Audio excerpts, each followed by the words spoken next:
Anikwe Neknamalita, and this is my channel, The Midnight Librarian. Today I will be talking about the 23 books I would like to read in 2023.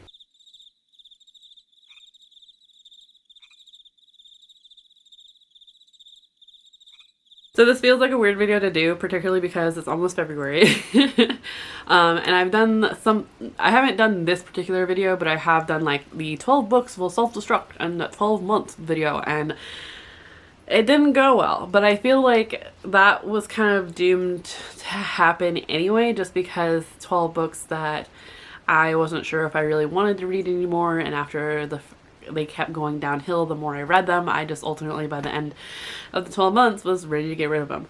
I saw no point in it anymore. For the 23 books to read in 2023, I feel like I'm in the groove of reading right now. I'm motivated. So I'm gonna do what I usually do and bite off way more than I can chew so I can hit the ground hard and burn out quickly. I'm really hoping that's not what happens, but that tends to be what happens. I'm hoping it's not, obviously, but like, this is a disaster that I'm aware of that I do. I've seen the videos come out and I'm actually really excited to do it myself, because I didn't give myself enough challenges this year.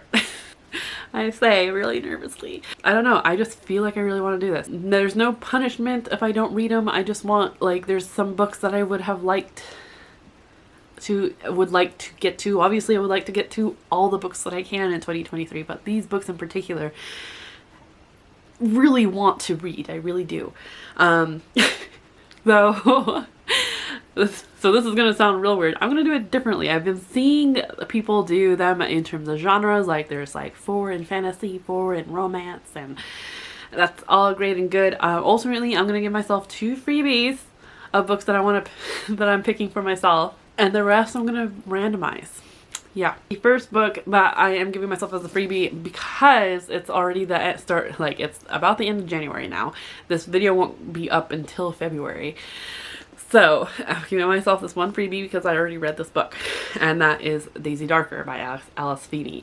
If you want to know my thoughts, watch my January wrap-up video. It should be out before this one. Daisy Darker by Alice Feeney. We are following Daisy Darker, who is the youngest child. She was born with a broken heart, and she is visiting her grandmother because her grandmother is turning 80, as is the rest of her family. They're not close, this family, and her grandmother lives in this really old house on a tidal island. So once everyone's there in the house, the tide comes in and there's no leaving for like 8 hours. Everyone's there, everyone has secrets. But at midnight, Grandma dies. Grandma is found dead. And for the preceding hours after that, every hour on the hour, someone else ends up dying. So all these secrets that this family has to be let out in the open. And they need to figure out who's killing them off one by one. So yeah, that's a book that I want to read in 2023, and I did read in 2023, so you can check out my January wrap-up to know my thoughts. But yeah, there's one down. Woo! The next one that I would really like to get to, that if you've seen it already, it's on my February TBR, as a hesitant, because my February TBR is a very just, I think I can get a lot done, and I don't know why I thought that. That is Bad Cree by Jessica Johns. I think I'm putting it on here because I think I'm going to be able to get to it in February. We'll see how that happens, because it actually wasn't like part of the Pokemon Cards Choose My TBR. It was like, if I can get to it. So we'll see how that happens. But I'm putting it on here to kind of hold myself accountable that if I don't finish it in February, that I finish it in 2023, because I would like to. This is a gripping horror lace debut. A Cree woman's dreams lead her on a perilous journey that forces her to confront the toll of a legacy of violence on her family, her community, and the land they call home. That's all I want to know going in. I almost spent that. And I believe this is a 2023 release. Second one, Bad Cree. The third one that I'm giving myself, I have to find because it's not, okay. So the third book that I am giving to myself for 2023 is To Shape a Dragon's Breath by Monikiel Black Goose. This is another Indigenous author, and it's Indigenous fantasy. So I'm really kind of excited about this. I mean, obviously it's an anticipated release, but basically a young Indigenous woman enters a colonizer-run dragon academy and quickly finds herself at odds with their approved way of doing things. That's all I want to know. I'm super excited for it. But yeah, that's the third one on my 23 books that I want to read in 2023. Now, the rest of them, I am going to do this ridiculous thing where I am going to go completely randomize it. That's what I'm going to do. I'm going to put how many books I have in my want to read in Goodreads, which is currently 1,252 books, and do a random number generator for the remaining 20 books. This is going to be interesting. Let's see if I can do this. Okay, ready? So it's at 10 now, but let's go ahead and 643. So let's go back to Goodreads. Can I sort by sort by order? How do I? Oh, okay, that's not helpful. So I figured out that it is currently in order, but to find the number 643, I'm gonna have to count it. Okay, so we have moved to where I can see my computer, but this is gonna be the easiest way, I feel like. I don't have the little screen recorder thing, so I guess what I can go ahead and do is show you the generated number and then go ahead and film with my phone what that book is and then pop it up here. Sorry, it's chaos. Here's chaos. There's a reason why you only see me in one location at this point. 643. So, and this may go against really of just like, because they're not everything I on my want to read list on Goodreads is I have available to me. It's not all my physical TBR. There's some books that I'm not even sure how I'm gonna find because they're kind of obscure, but I work in interlibrary land, and if not, I have a whole library at my fingertips, so I can figure it out. So 643 is Tales from the Inner City by Sean Tan. Tales from the Inner City is a collection of incredibly original stories, rich with feeling, strangely moving, almost numinous. And when the reader comes to the artwork, it's like walking into an amazing room and then throwing open a curtain to see a brilliant scene that makes you understand and appreciate everything you've encountered in a deeper way. So it's a collection of short stories, graphic novels, fantasy fiction. So yeah, I think I specifically added this because of the cover. Yeah, I'm kind of excited. So see, this is going to be interesting. I think I was a little nervous, but I think this is going to be an interesting way to go through how many of books, some of the books that I have on Goodreads that I completely forgot about. So that is book 4 for 2023. Let's find out what the next one is.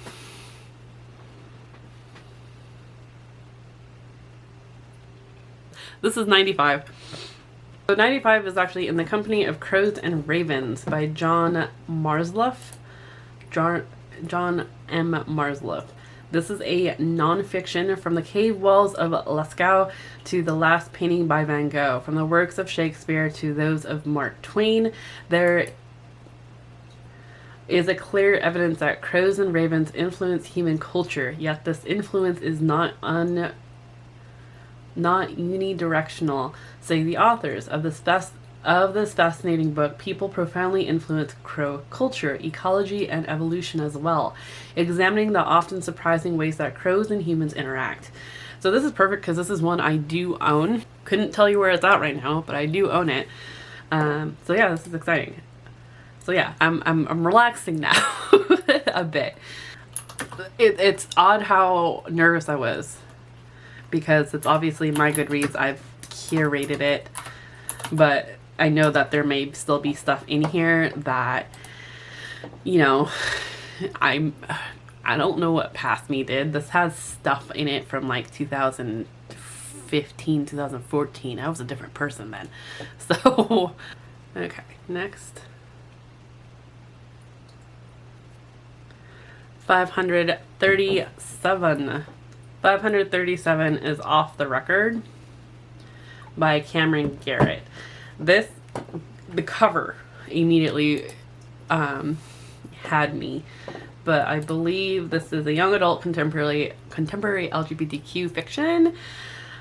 Ever since 17-year-old Josie Wright can remember, writing has been her identity, the thing that grounds her when everything else is a garbage fire. So when she wins a contest to write a celebrity profile for Deep Focus magazine, she's equal parts excited and scared, but also ready. She's got this.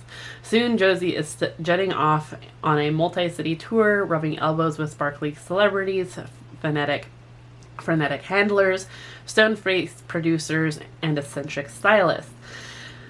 She even finds herself catching feelings for the subject of her profile, dazzling young newcomer Marius Canet. Josie's world is expanding so rapidly she doesn't know whether she's flying or falling. But when a young actress lets her in on a terrible secret, the answer is clear. She is in over her head. So, I haven't heard much about this. I remember it like being hyped up before it came out, but then I haven't heard anything. So this was actually published in 2021. Okay, this is book 7.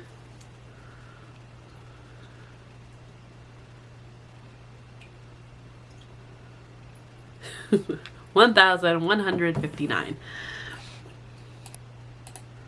Okay, this is going to be interesting just because apparently Goodreads doesn't have, it only has like a 3-digit limit for the number column, so I'm going to have to figure out which one it's talking about. Okay, so I think I know which one. So as you can see here in the side, as soon as I start recording. So as you can see here, it's 116 and it's 116 for a while, and then it goes to 115.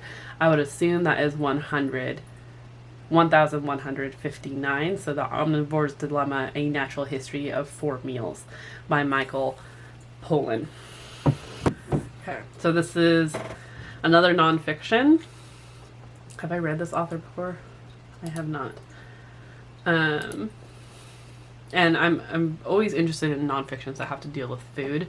So today, buffeted by one food fad after another, America is suffering from what can only be described as a national eating disorder. Will it be fast food tonight, or something organic, or perhaps something we grew ourselves? The question of what to have for dinner has confronted us since man first discovered fire. But as Michael Pollan explains in this revolutionary book, how we answer it now at the dawn of the 21st century may determine our survival as a species. Packed with profound surprises, the Omnivore's Dilemma is changing the way Americans think about politics, perils, and pleasures of eating. So this was published back in 2006, so it might be a bit out of date, but I'm still interested in it, and it was published by the Penguin Press. Okay, so book 8. 377. So 377 is The Jumbies by Tracy Baptiste. This one, but it looks like it's a middle grade fantasy horror.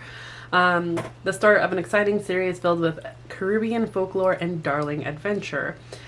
Corinne Lemaire claims she isn't afraid of anything. Not scorpions, not the boys who tease her, and certainly not jumbies. They're just tricksters made up by parents to frighten their children. Then one night, Corinne chases an Agee all the way into the forbidden forest, and shining yellow eyes follow her to the edge of the trees. They couldn't belong to a Jumbie, or could they? So I think this will be fun, actually. I'm kind of excited for this. I was a little nervous. I thought it was the one. I think there was another like horror middle grade that folks weren't really excited, like they were excited about, and then I started hearing reviews that it wasn't that great. I don't think it's this one. Book 9, 181. It's these earlier numbers that get me a little scared, just because it's been, but at the same time not, just because that's the earlier numbers are the ones that I got, like, took out everything I wasn't interested in anymore, more than the later ones, but it still kind of makes me nervous. For 181, we have The Waking Forest by Alyssa Weiss, which is published by Delacorte, and it was published in 2019. I love this cover. The Waking Forest has secrets. To Ray, it appears like a mirage, dark and dense, at the very edge of her backyard. But when she reaches out to touch it, the forest vanishes. She's desperate to know more until she finds a peculiar boy who offers to reveal its secrets, if she plays a game. To the witch, the forest is her home, where she sits on her throne of carved bone, waiting for dreaming children to beg her to grant their wishes. One night, a mysterious visitor arrives and asks her what she wishes for, but the witch sends him away, and then the uninvited guest returns. Okay, so this is young adult fantasy, and has to do with witches. So I'm getting real excited for this 2023. In 2023, I keep saying that, but it's like the more we're getting into it, the more I'm excited. Okay, book 10, 214. So 214 is A Witch's Bestiary, Visions of the Supernatural Creatures by Maya Daoust.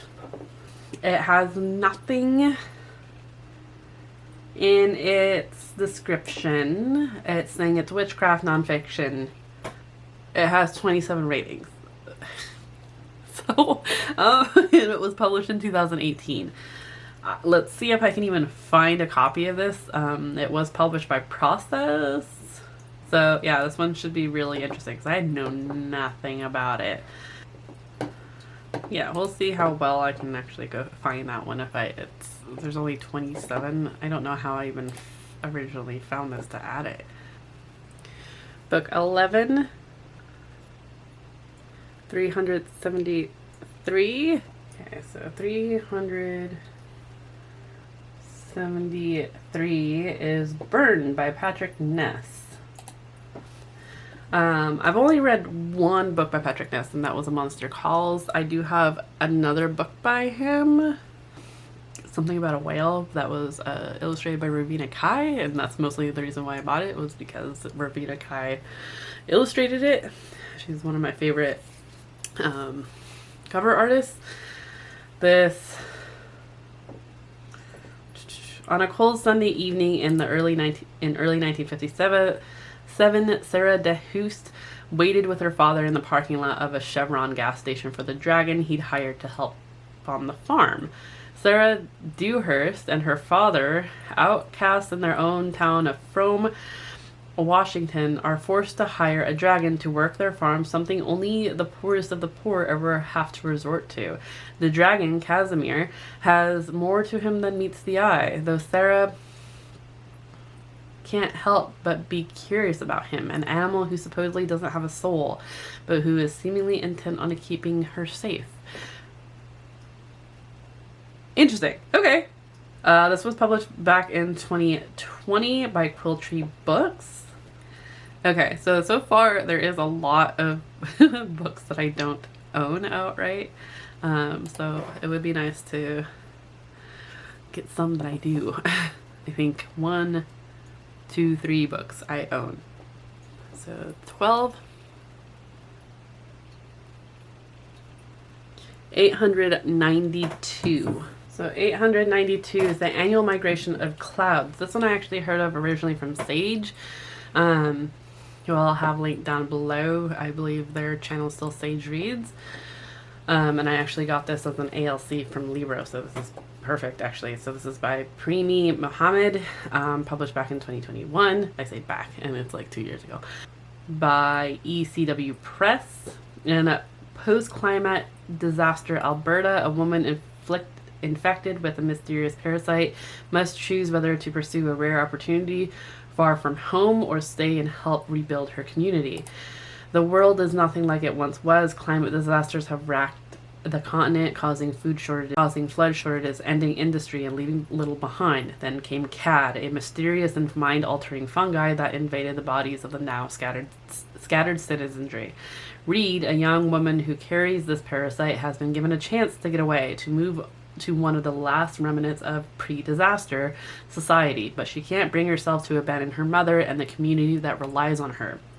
When she's offered a coveted place on a dangerous and profitable mission, she jumps at the opportunity to set her family up for life. But how can Reed ask people to put their trust in her when she can't even trust her own mind? Okay, we'll see if I enjoy this one, because I don't tend to like unreliable narrators. But the cover is gorgeous. I don't remember what Sage said about it. So, okay, book 13. 755.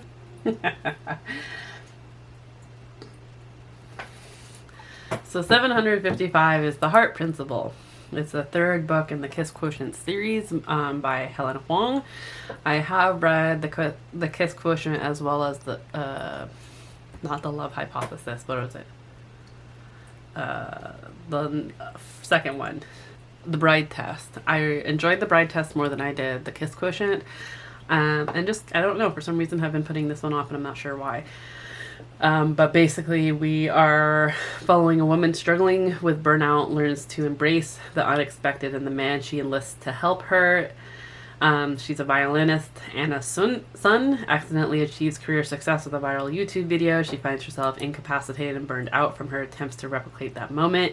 And when her longtime boyfriend announces he wants an open relationship before making a final commitment, a hurt and angry Anna decides that if he wants an open relationship, then she does too. Translation, she's going to embark on a string of one-night stands. The more unacceptable the men, the better.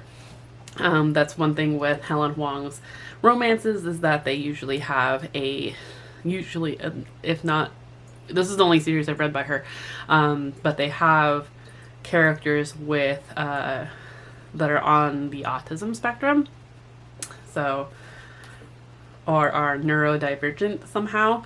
So like I said, I really enjoyed The Bride Test. So 14, 233. Okay, so 233 is The Grimoire Noir by Vera Greentea. Oh, this is the graphic novel. Perfect. That's awesome. Okay, so this is a 2019, published in 2019 by First Second. Bucky Orison is a bit gloomy, but who isn't at 15? His best friend left him to hang out with 8 way cooler friends. His dad is the town sheriff, and wait for it, he lives in Blackwell, a town where all girls are witches. But when his little sister is kidnapped because of her extraordinary power, Bucky has to get out of his own head and go on a strange journey to investigate the small town that gives him so much grief. And in the process, he uncovers the town's painful history and a conspiracy that will change it forever. So yes, this is like a fantasy graphic novel. It sounds a little dark, and actually, yeah, another one I don't remember adding. So I'm gonna say this a lot. I'm excited. Okay, book 15. 396. Oh, that's awesome. Okay, so 396 is actually Monkey Beach by Eden Robinson. So that's okay. So Eden Robinson I've been wanting to read. I have Son of a Trickster, and I have been saying I've been wanting to read it for like a couple years now and just haven't. So there's me calling myself out. But yeah, I guess Monkey Beach by Eden Robinson is now on my 23 to read in 23. This is Eden Robinson is a Canadian author, in First Nations Canadian author. This book was published back in 2000 by Mariner Books. 500 miles north of Vancouver in, I'm going to say this wrong, Kitimat.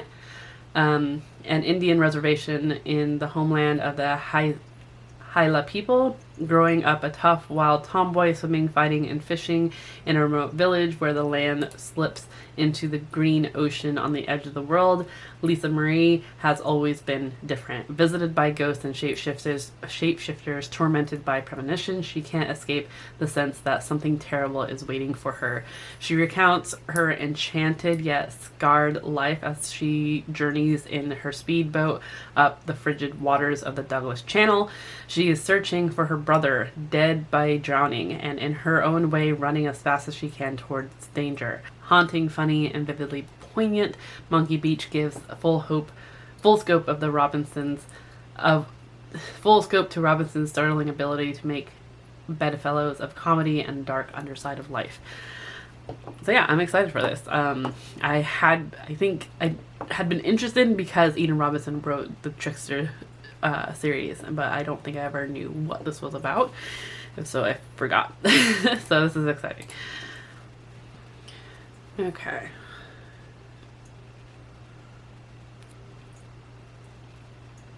$157. Okay, 157 is Speak the Ocean by Rebecca Enzor. This is, I'm not sure what this is. It's a fantasy about mermaids, young adult, urban fantasy, science fiction. It was published in 2019 by Roots. I think so. For mer handler Finn Jarvis, the feral mermaid performers of Oceanica Marine Park are nothing more than ruthless aquatic predators, violent and unpredictable. That doesn't stop the public from flocking to one of the world's most popular tourist attractions. To them, the mer are magical entertainment, too beautiful to be dangerous. They don't see what happens to the ones who dare swim out of line. Newly caught Erie doesn't know what the evil landfolk want from her. Alone and voiceless, she watches the other merfolk from the confines of her tank. Broken into submission, they become shells of the once vibrant creatures she knew. But Erie refuses to be subjugated. She'll get the crowds to see her as something more than simple entertainment, starting with her captor Finn. Interesting. Okay. I think I was trying to find other like horror stories, much like Into the Drowning Deep, but I think this is what came up. So, book 17, 1100. Okay, so you can see that we have a bunch of 110s, and then we go to 109. So I can assume that's 1099. So 1100 would be Prime Meridian by Sylvia Morena Garcia. This was published in 2017 by Innsmouth Free Press. Love, life, dreams, and world beyond reach. Amelia dreams of Mars, the Mars of the movies and the imagination, an endless bastion of opportunities for a colonist with some guts. But she's trapped in Mexico City, enduring the drudgery of unkind metropolis, working as a rent-a-friend, selling her blood to old folks with money who hope to rejuvenate themselves with it, enacting a fractured love story, and yet there's Mars at the edge of the silver screen of life. It awaits her. Okay, so it was originally, official publication date was December 2017, but only for Indiegogo backers. Wide release for everyone else was July 2018, so I'm hoping I can still find it somewhere, but it is a novella. It's science fiction. I read other Sylvia Moreno Garcia books. Well, one. I read one other book, and that was Gods of Jade and Shadow, which I didn't mind. I liked the writing, but I didn't necessarily like that book in particular, so I am fairly curious about this one. 18. 855. 855 is How the Pill Changes Everything, Your Brain on Birth Control by Sarah E. Hill. This one I think I remember being recommended by Allie from AllisonPaiges. She had read it and had suggested others read it as well, so I added it. It's a nonfiction science and basically talks about the pill changes your brain, alters your stress response, can increase your risk of depression, affects your choice of mate selection. Hormonal birth control is taken by millions of women around the world every day, yet until recently we knew little about how the pill affects the non-reproductive systems of the female body, because research of these other systems was conducted almost exclusively on men. In her trailblazing book, Dr. Sarah Hill uses the latest science to reveal how the pill is changing women and the world for better and for worse. She puts the power back in your hands to make smarter, more informed choices about your health and hormones. This was published back into that. I keep saying that. This was published in 2019 by Orion Spring. So I think this will be an important read. I'm glad that this one is on here. It's one of those ones. So there's hardly. This is one of those nonfiction books that I'm almost scared to read, because I have been on the pill since I was 12 or 13, basically, whenever I had started my period, which the doctors had put me on the pill to regulate my periods, because my periods were irregular. What I know now, that is not how birth control, that's not how the pill works. And I can tell you as an adult, and have been on it since then and have had a period since then, that it has never regulated my period. So it's, I think what I fear, I don't know what I fear about it. It's one of those things that's like, I've been taking this for going on almost 20 years now. It's one of those things that's like, how much have I messed up my body? So it's a little nerve-wracking. Book 19. 513.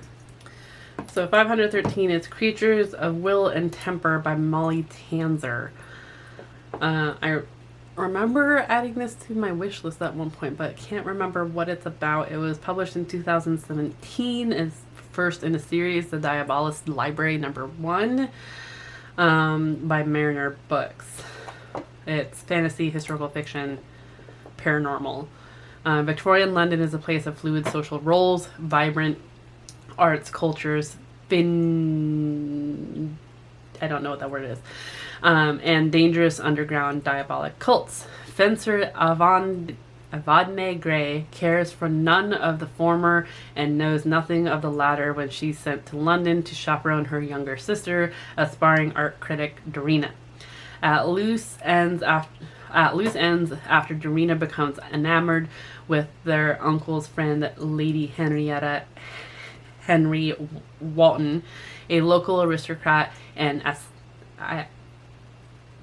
aesthete, Evadne enrolls in a fencing school. There she meets George Cantrell, an experienced fencing master like she's always dreamed of studying under, but soon George shows her something more than fancy footwork. He reveals that to Evadne a secret, hidden world of devilish demons and their obedient servants. George has dedicated himself to eradicating demons and diabolists alike, and now he needs Evadne's help.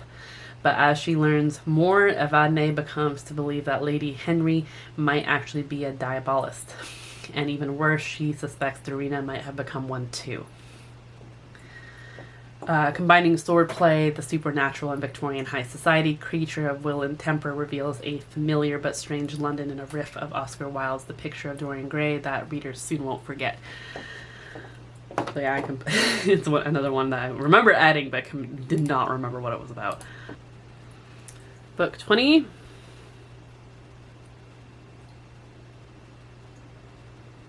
(1109).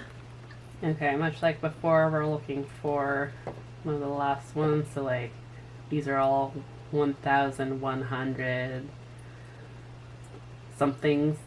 So this must be 1,110. So 1,109. 1,109 I'm really excited about. This is The Moth Keeper by Kay O'Neill. This is the same author who has done the Tea Dragon Society, and this is their new a graphic novel coming out in 2023. It comes out in March.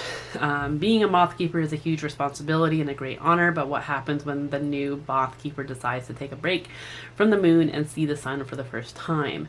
A middle grade fantasy graphic about passion, duty, and found family. That's all I really want to know.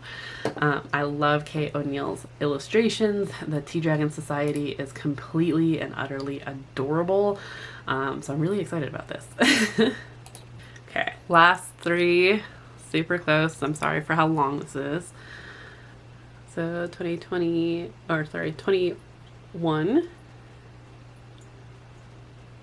897.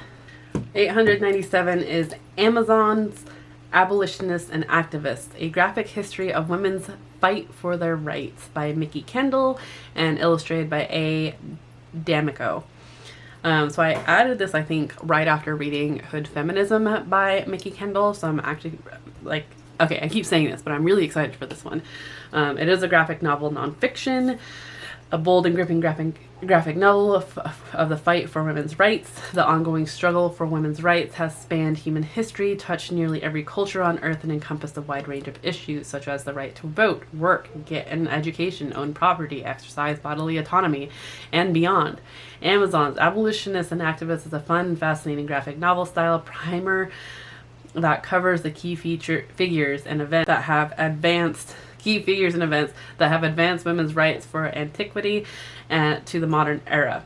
From antiquity to the modern era. In addition, this compelling book illuminates the stories of notable women throughout history, from queens and freedom fighters to warriors and spies, and the progressive movements led by women that have shaped history, including abolition, suffrage, labor, civil rights, LGBTQ liberation, reproductive rights, and more. So, this is exciting. Final two. This is 22. 4. Okay. Okay, interesting. Number 4 is The Wonderful Wizard of Oz. So this is Oz number 1 by L. So if it's not one thing, it's another. If it's slightly different, it's because my card was full, so I had to take out some clips. So the last one not the last one, but the second to last one for my 23 of 2023 is The Wonders of Wizard of Oz, which is the first book of Oz by L. Frank Baum. I have not read this before. I do have, I believe, a like hardbound copy with annotations, some kind of collector's edition. I have that one, as well as like Alice in Wonderland and Peter Pan. I haven't read The Wonderful Wizard of Oz though. I did read a book that was based off that. I think it was like Dorothy Must Die, and I was not into that at all. It was like very popular a couple years, like some years ago, and I couldn't understand the hype behind it. And I'm hoping that doesn't like affect my my read of The Wonderful Wizard of Oz. So swept away from her home in Kansas by a tornado, Dorothy and her dog Toto find themselves stranded in the fantastical land of Oz.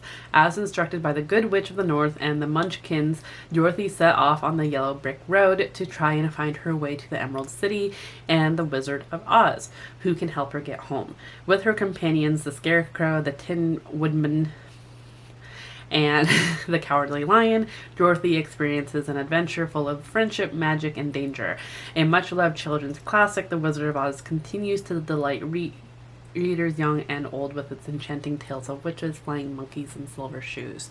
I am fairly excited to get into this. Classic children's tends to like... it's a hit or miss for me. I love The Hobbit, didn't like Peter Pan. So... not just because of the racism. Wendy, darling, was a pain in the ass.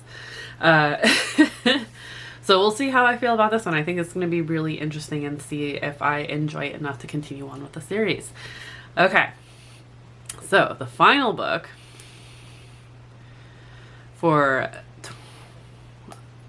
the 23 in 2023. 599. Going through some of these, I'm glad that they haven't come up. I'm hoping I'm not speaking too soon on them, because there are some like in the middle that I didn't quite get to that I am no longer interested in. Okay, so the final book for my 23 of 2023 is Hells from Hell.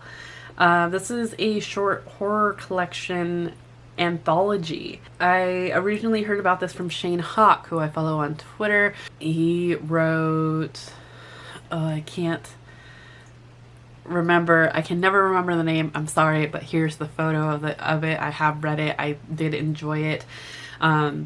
And basically, so this is an anthology. It was published in 2021 by Howl Society Press, and it has others like Shane Hawk, obviously, as a contributor, but it also has Grady Hendrix, which I'm interested in.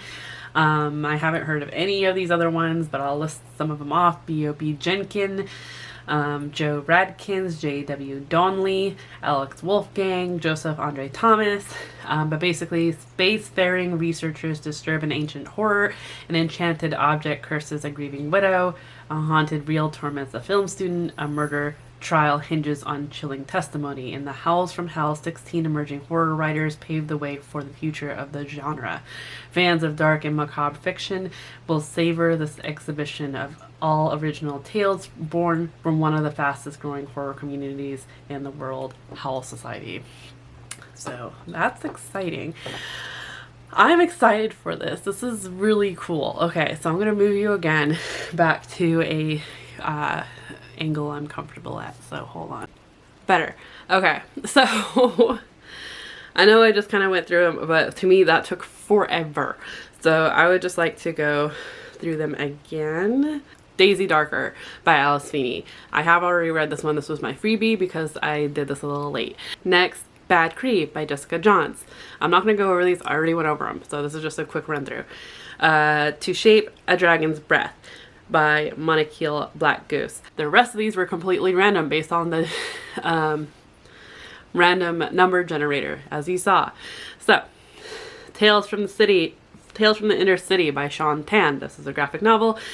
Crows and Ravens by John... Okay, so a lot of these I can't see who the author is, so just gonna...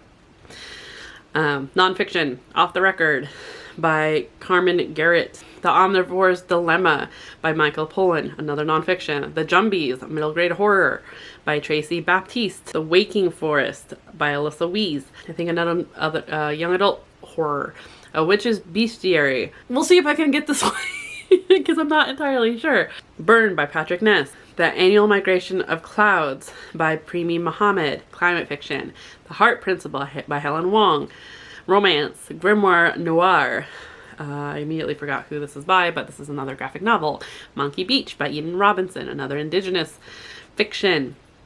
Speak the Ocean by Rebecca Enzor. Prime Meridian by Sylvia Moreno Garcia, a sci-fi novella. How the Pill Changes Everything by Dr. Sarah E. Hill, another nonfiction. Will and Temper by Molly Tanzer. The Moth Keeper by Kay O'Neill, another new release for 2023, not expected to come out until March or May. Amazon's Abolitionist and Activist by Mickey Kendall, another graphic novel.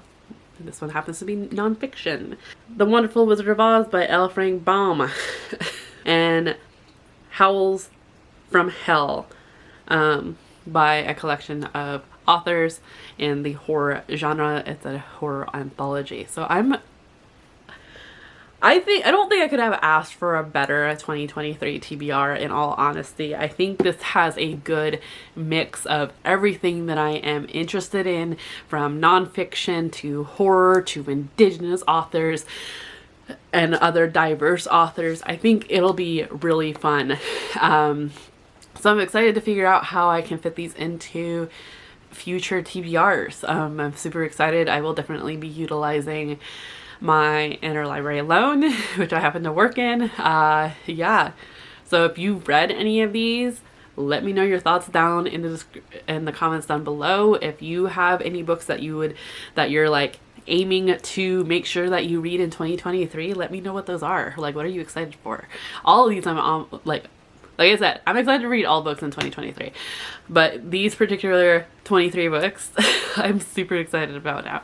So yeah, otherwise, if you made it this far, what emoji should we do? Let's do like the mind blown emoji. I'm pretty like stoked with how this came out. It went pretty well. I think the only one that I think there's a couple of them that I have some trepidation on, but just very minor. Otherwise, I'm like really interested in all of these. So let's do the mind blown emoji because my mind is blown. Yeah, otherwise, thank you for sticking in there. I know this was a long video. If you have yet to do so, be sure to like, subscribe if you want to join us. I say us, but if you want to see more of this me, yeah. Otherwise, I hope that you are in the mental mindset to enjoy your reading, and I will see you in another video very soon. Cheerio.